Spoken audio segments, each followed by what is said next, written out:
Salve! Essa é uma leitura de tarô para mandala energética do mês de dezembro, mais especificamente lua cheia.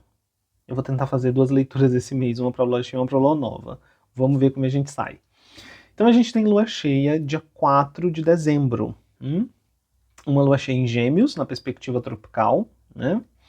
E essa primeira metade do mês, pelo menos, acho que quase 2/3 do mês, né? Porque a gente tem lua nova, acho que no dia 20 de dezembro. Então a gente tem algumas conjunturas astrológicas intensas, né, durante esse mês. Eu vou focar mais nessas que estão acontecendo aqui nas 3 primeiras semanas, né? Então, claro, a gente já teve algo envolvendo Vênus no dia 2. Então a gente ainda está trabalhando um tema de relações, que foi uma questão que a gente já tinha visto no tarô no mês passado, né? Então isso ainda está se desenrolando. E a gente tem agora essa lua nova em Gêmeos, que traz aí um impulso para a comunicação, obviamente, né? Especialmente uma comunicação mais clara e direta. Então a gente continua nesses primeiros dias de dezembro ainda tocando o tema de relações, focando aí comunicação. Aí, no dia 6 e 7, a gente tem um trino de água bem interessante, né? É uma energia positiva, pelo menos, porque tudo é relativo, obviamente, né? Então, positivo e negativo, tudo depende do contexto que a gente está falando, depende de para quem. Mas, assim, há um impulso positivo aí, porque o que acontece? A gente pode desamarrar muitos nós com essa energia, né? Não quer dizer que é necessariamente fácil ou suave, tá? Porque envolve aí. O que tá aqui nas águas? Tem 3 planetas aí que estão em signo de água, e eu acho que isso envolve Saturno em peixes também. Então, assim, não é necessariamente fácil, mas é uma energia positiva, porque tem Júpiter envolvido. Basicamente, para você ter uma ideia, é assim: isso que a gente conseguir mover nesse período vai criar uma resolução a longo prazo. Então, é bem positivo nesse sentido, né? Então, assim, pontos que a gente precisa levar em consideração só olhando para essa questão, ainda nem entrei no tarô, só olhando para essa questão sideral, né? Onde está o nosso pensamento? Isso vai ser um tema muito importante, porque aí a gente vai ter umas movimentações de Mercúrio. Se eu não me engano, acho que Mercúrio também está envolvido nesse trino, se eu não me engano. Mas a gente vai ter uma movimentação de Mercúrio, inclusive. E em algum momento Mercúrio vai ter, acho que, uma oposição com Netuno. Eu acho que é isso. Ou com Urano. Enfim. Mas a gente tem que ter cuidado aí com o que a gente pensa, porque pode haver algo de confusão, né? Apesar da janela desse trino abrir uma oportunidade para a gente resolver coisas a longo prazo, inclusive em temas de relação, sabe? Tanto como a gente está no contexto, mas também os nossos laços kármicos, né? Mas a gente tem que ter um pouco de cuidado com isso. Depois, no dia 14, a gente tem uma outra. Não, dia 9, bem forte, que é uma quadratura. Enfim, é uma conjuntura que envolve Marte e Saturno, se eu não me engano. Acho que é isso, Marte e Saturno. É com Saturno? Temos uma questão envolvendo Marte e Saturno, eu acho. Mas também temos, dia 14, temos Marte e Netuno. Isso, é quando Marte está bem no último grau de Sagitário. E isso, eu só estou pontuando esse do dia 14 porque isso pode dar uma baixa de energia, né?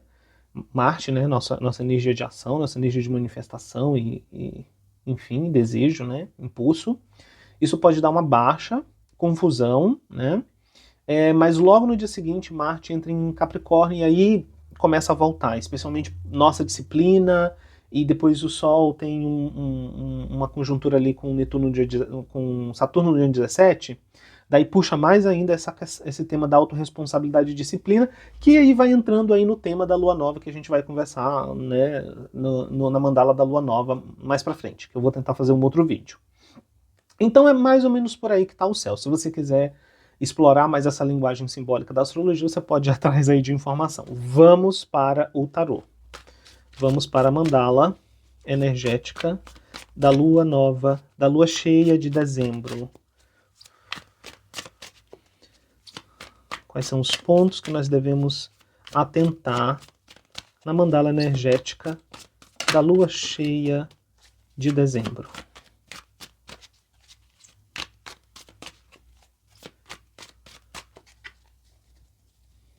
Vamos ver.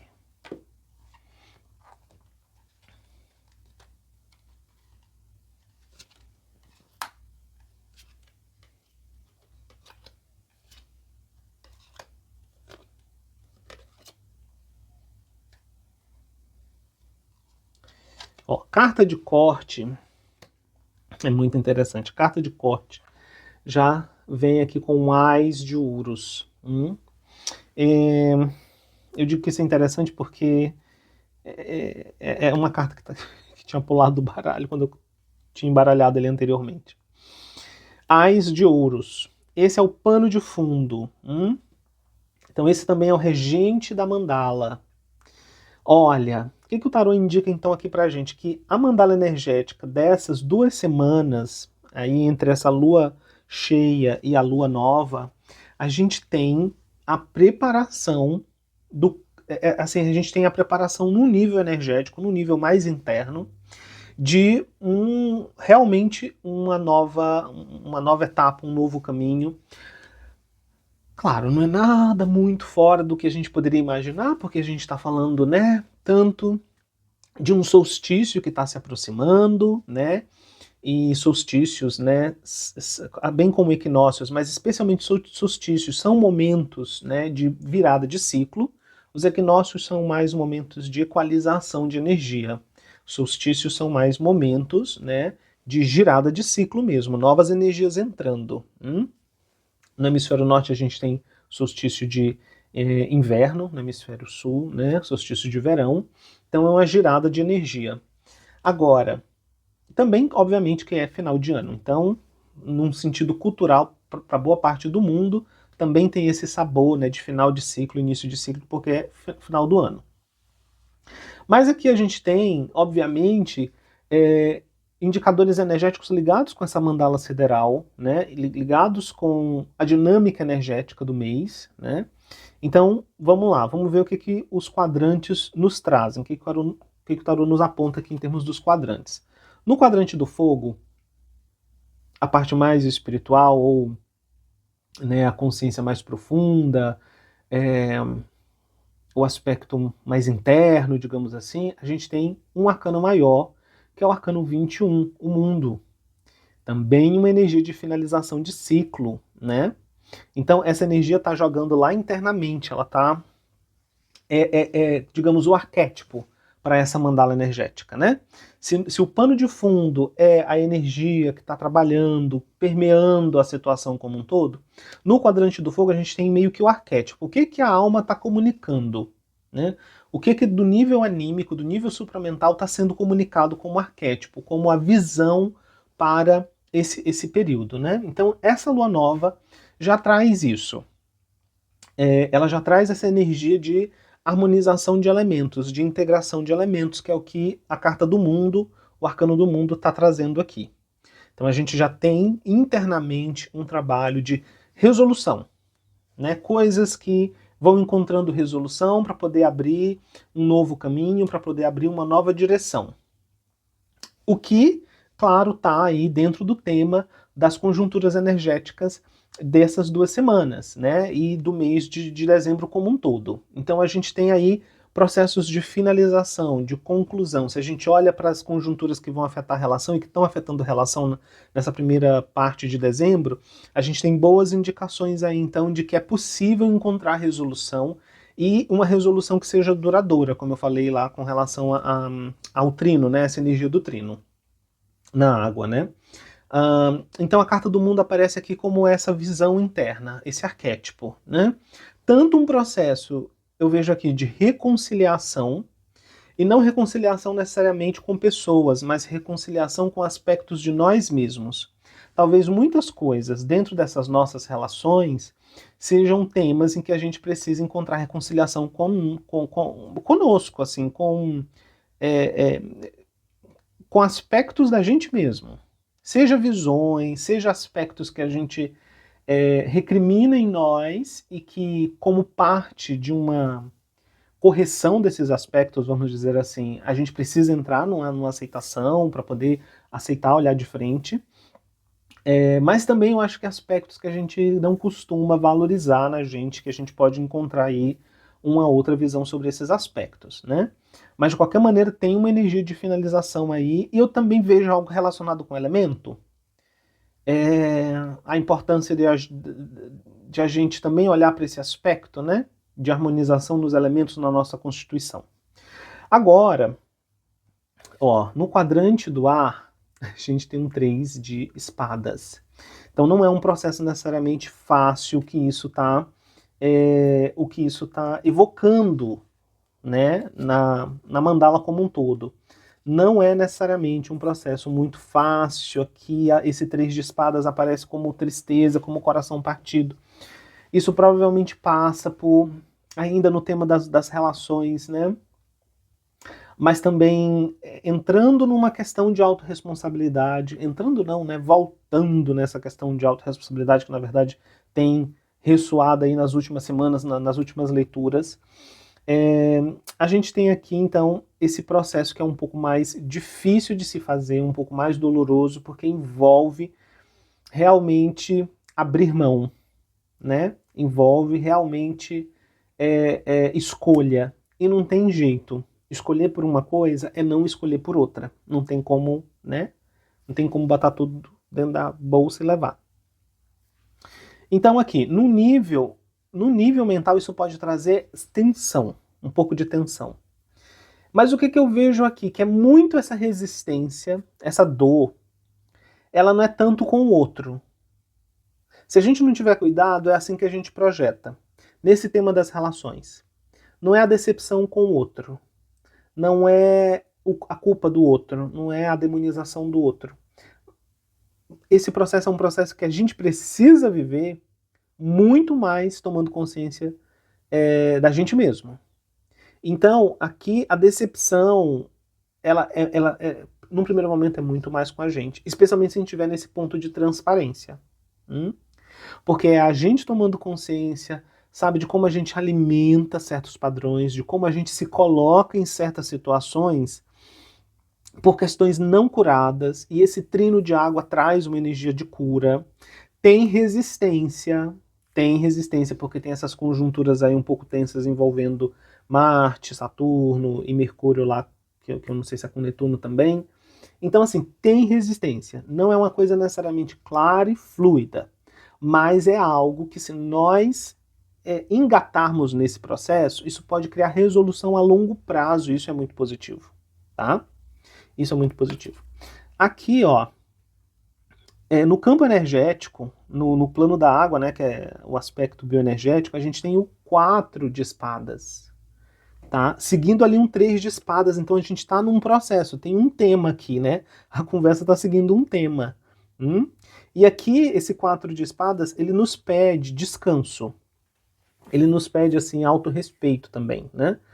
A gente entender o nosso limite, entender até onde a gente pode se esforçar, né?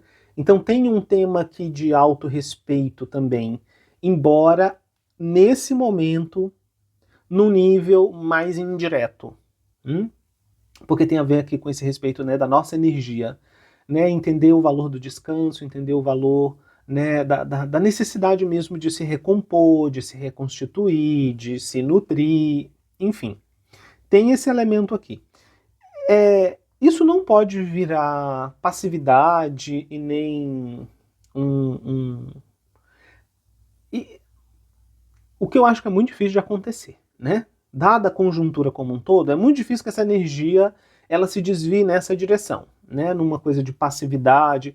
Mas o que ela pode se desviar, no entanto, é por conta dessa questão aqui, dessa tristeza, desse, sabe, do desafio que é a gente se olhar de frente, e mesmo no desafio que é a gente ver as nossas relações com mais clareza, sem menos filtros romantizados, aquilo dali pode, aquela energia que está aqui no plano psicoenergético, bioenergético, ela pode virar um certo apego, uma certa, sabe?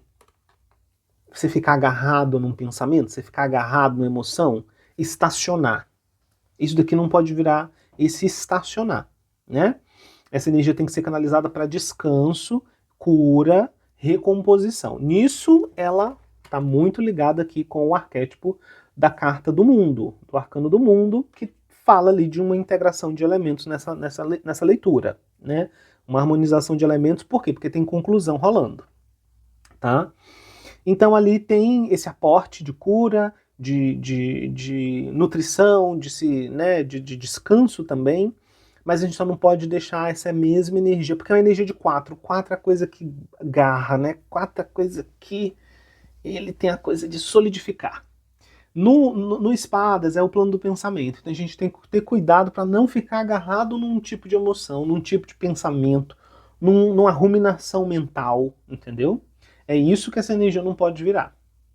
Ok, descanso, recolher ali no seu tempo. Eu acho que não dá muito para virar passividade nem, sabe, mornidão, porque a dinâmica do momento não acho que não está muito propícia para isso.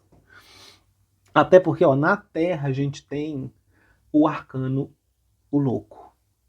E ele conversa muito maravilhosamente com tanto, né, o pano de fundo, que é um Ás de Ouros, né, a carta da abertura do novo caminho, do novo ciclo, como ele conversa com isso daqui, porque ele é o zero, né? Ele é o zero. Ele é o caminhante na jornada dos arcanos. Esse daqui é o caminhante.